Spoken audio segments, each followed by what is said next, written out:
Hello, say hi to a happy day and enjoy listening while I read to you a story.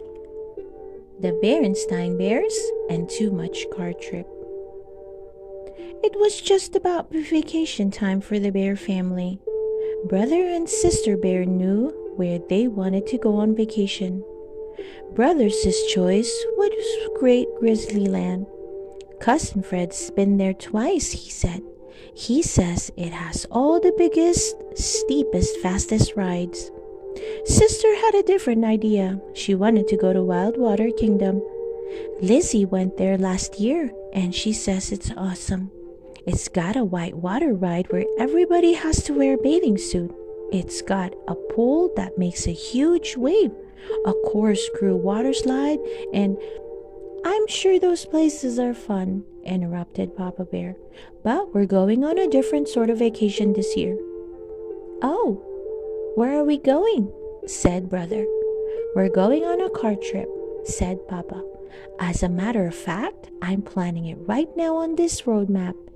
He was seated at the dining room table. He had a big map spread out on it. A car trip, said the Cubs. That's what the Cubs said. But that's not what they're thinking. What are they thinking? Oh no, not a car trip. Not a long, boring car trip. A car trip to where? Asked Brother. Your mother and I have decided that it's time for you to be more of the country, to see more of the country, said Papa. Sister was puzzled. What country is that? She asked. Papa looked up from the map. Why, Bear Country, of course, he said. What kind of vacation is that? Asked Brother. We can see Bear Country any time. Yeah, said Sister. We can just look out of the window. Besides, what's there to see? Said Brother.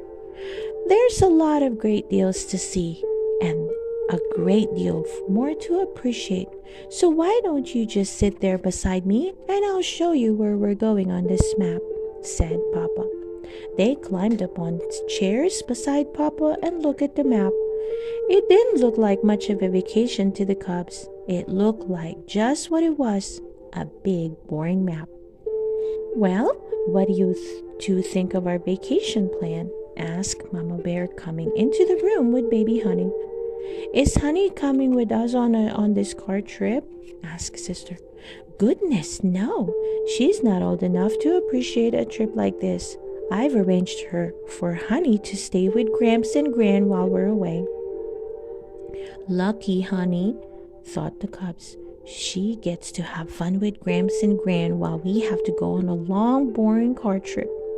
You know, said Brother, baby Honey is a lot of work. Why don't we stay and help Gramps and Gran while you two go on the car trip?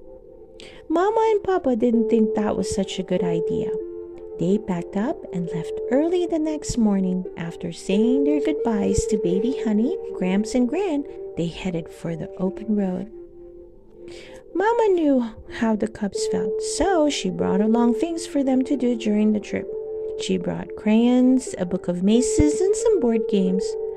But the Cubs were so determined to be bored that they ignored the things Mama had brought. They just sat in the back of the car with their arms folded. Since they were looking straight ahead, the Cubs didn't notice that the country around them was changing. The trees were getting bigger and wilder. The land was getting grayer. They didn't even notice the wide blue sky filled with great white clouds sailing and scudding over the broad country. But there was something they did notice, a distant roaring sound. It's hard to stay bored when there's a distant roaring sound that's getting louder and louder. What's that roaring sound? Asked Brother. That's Honeymoon Falls, said Mama. It's where Papa and I spent our honeymoon.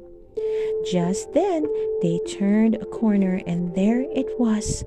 Tons of water were pouring over a cliff and crashing into the river below.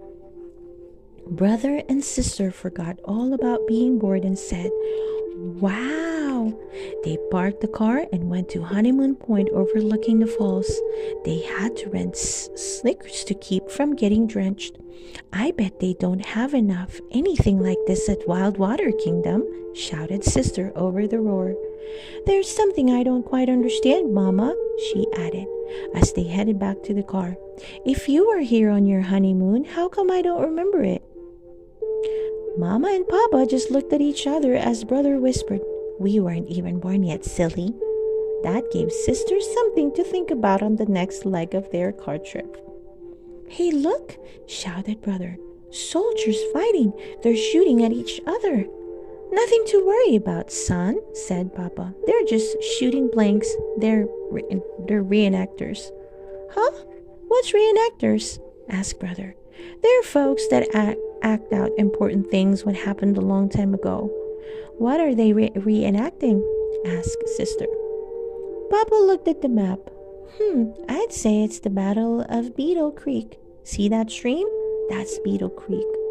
Who was doing the fighting? Asked Brother. Folks just like us, said Papa.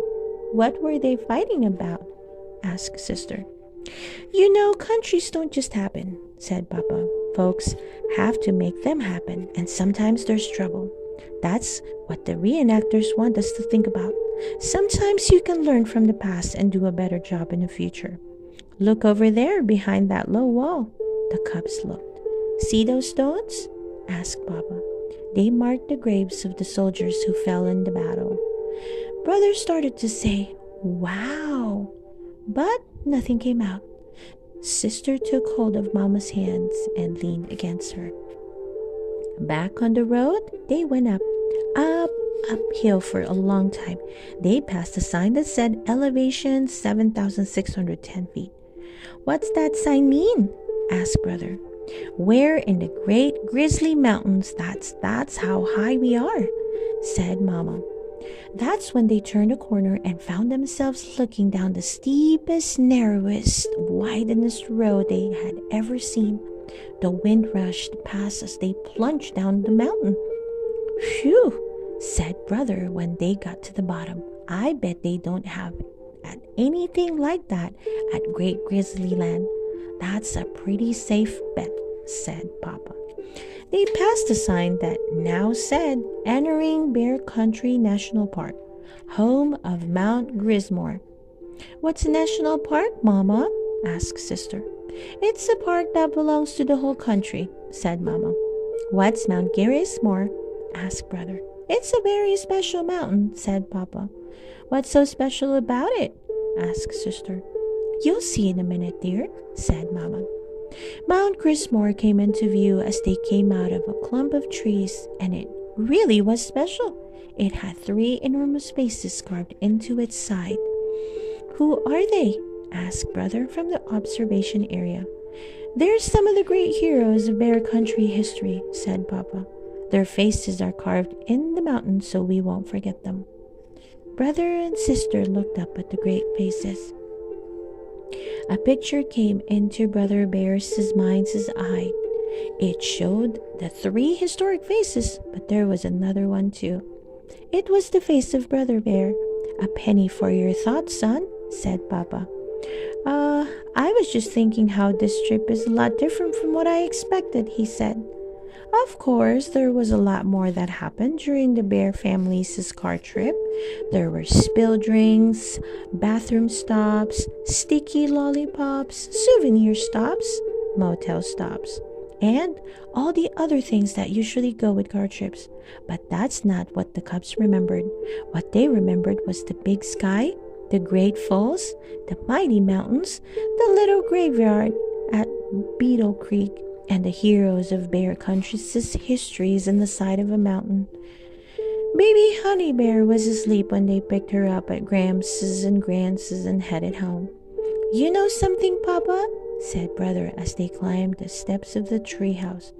We ought to take Honey on a car trip next time, when she's old enough to appreciate it, of course. Of course, said Papa. The end. I hope you enjoyed listening to this story, The Berenstain Bears and Too Much Car Trip. Please don't forget to hit that like button and subscribe to listen to more of our favorite book stories. See you soon!